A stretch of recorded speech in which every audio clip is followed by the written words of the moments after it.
लोकशाही मूल्यांची मांडणी तुम्ही ठोकशाही पद्धतीनं करणार असाल तर तो संकुचित राष्ट्रवादाचाच विजय आहे। या नव्या जगाची मातृभाषा विकारी होत असताना आमची आजची आई काय करते आहे, आमचा बाप काय करतो आहे, असा प्रश्न मला राहून राहून येतो।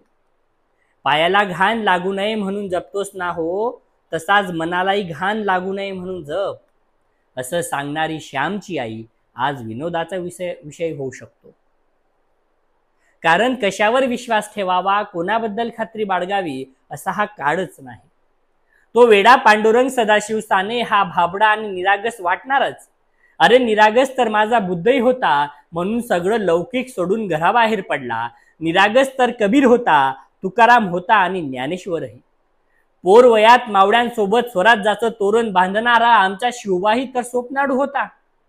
त्या काळात सुशासन करणारी आमची झुंजार अहिल्यादेवी होळकर आणखी काय होती सांगा ना।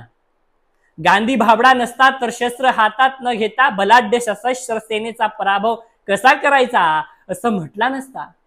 गांधींचा लाडका जवाहर लख स्वप्नाडू नसता तर साक्षात निहतीशी करार करू शकला नसता।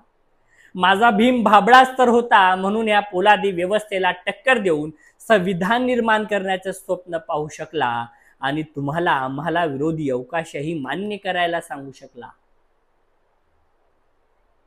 ही निरागसता गेली कुठं आपली? आपल्या बछड्यांची, आपल्या पोरांची स्वप्न मेली कशी काय सगळ्याच डोळ्यातली। मित्रांनो, आई म्हणून, बाप म्हणून, समाज म्हणून तुमची आमची नैतिक आणि प्राथमिक जबाबदारी आहे आपल्या पोरांचा डोळ्यातली स्वप्न, नैतिकता, निरागसता मरता कामा नये याचसाठी हा छोटासा प्रयत्न।